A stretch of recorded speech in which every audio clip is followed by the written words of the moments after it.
The cloud gives us incredible power, incredible speed, but, there's a hidden danger that comes with it: vendor lock-in. So in this explainer, we are going to unpack the key strategies and architectures you really need to know to maintain control and, most importantly, keep your options open on your cloud journey. Okay, before we dive in, just a quick but important heads up. What you're about to see is a high-level overview, and it's all based on some really comprehensive research from Virtualization Options LLC. They actually have a full 9-module series on this stuff. Now, this is all about general principles, and we have to say it comes without any warranty, and of course, it's not legal advice. For that, you should always work with competent legal counsel who knows the rules in your area. All right, so here's how we're going to tackle this. We've broken it down into 4 main parts. First up, we'll look at the cloud lock-in trap. Then we'll get into architectural and strategic defenses. After that, we'll talk about navigating the real-world trade-offs, because there are always trade-offs. And finally, we'll chart your path to freedom.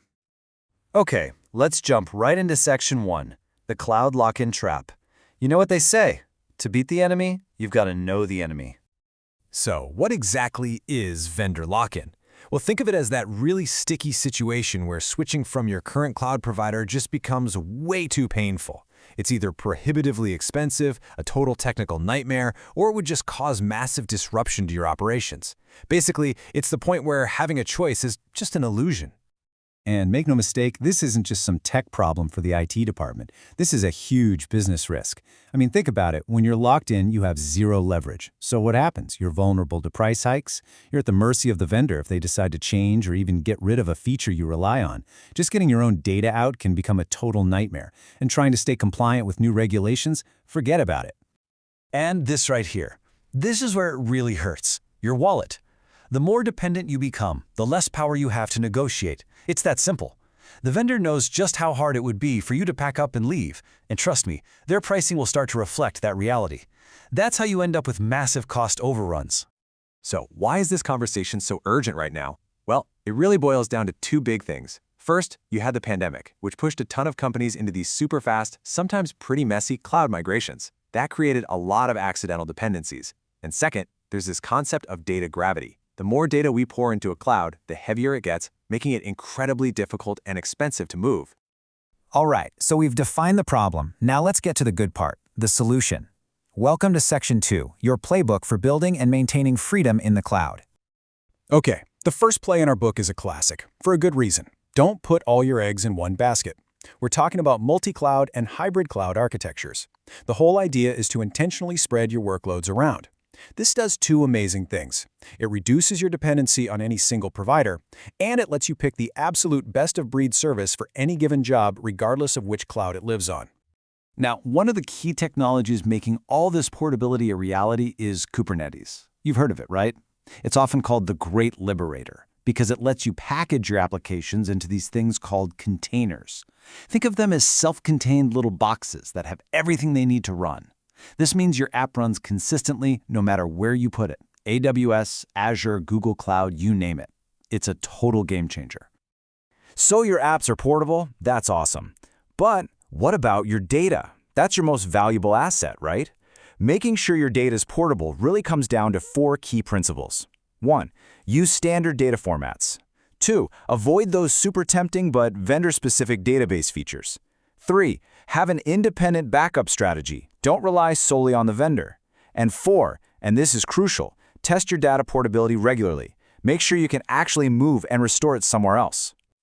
You know, all of this points to one central theme. Open source is your absolute best friend in this fight. Tools like Terraform, Kubernetes, and Prometheus, they are the foundation of cloud freedom. Why? Because they aren't tied to any single vendor. Building your tech stack on these is probably the most powerful move you can make for your long-term freedom. But look, technology alone won't save you. It's only half the battle. You have to have the right strategic practices in place. That means, number 1, planning your exit strategy from day 1. Seriously. Number 2, automating everything with infrastructure as code so your setup is repeatable anywhere.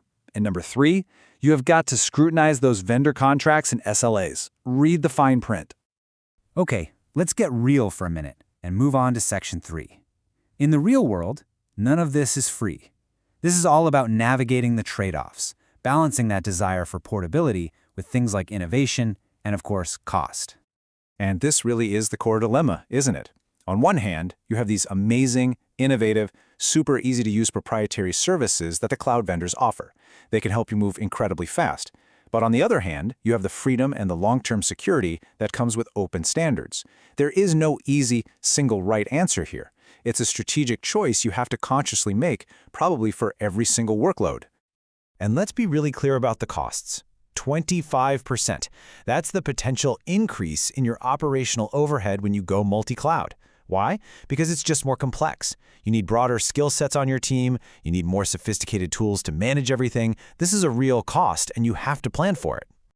And here's another hidden trap that gets a lot of people: data egress fees. That's the charge for moving your data out of a cloud. 9 cents a gigabyte might not sound like much, but if you're talking about moving petabytes of data, it becomes prohibitively expensive. This creates a really powerful form of lock-in that's based purely on cost, even if your architecture is perfectly portable.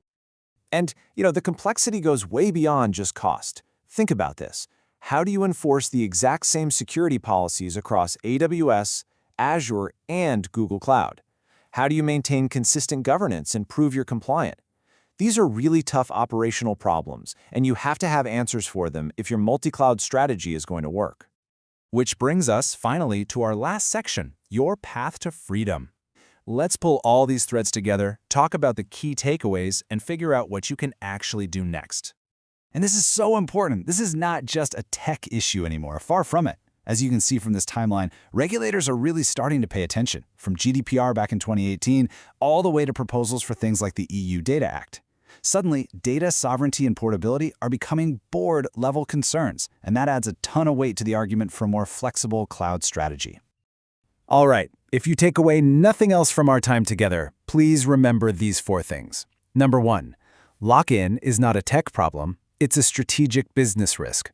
2, your architecture is your best defense. 3, open standards are absolutely essential to that defense. And number 4, you always have to consciously balance the need for innovation and speed with the need for portability and freedom. So, what's your call to action? What can you do tomorrow? First, evaluate your current footprint. Where are your lock-in risks right now? Second, start building out those multi-cloud and exit strategies, even if you don't think you'll need them soon. And finally, and maybe most importantly, invest in your people. Get them training on open source tools and building those cloud-agnostic skills. When it all comes down to it, it's really about this. The best cloud strategy is the one that keeps your options open and keeps your business agile. In a world that changes this fast, the ability to adapt isn't just a nice-to-have, it's your biggest competitive advantage. So I'll leave you with one final question to think about. Looking at your own team, your own organization, what's the very first tangible step you're going to take on this path towards true cloud freedom?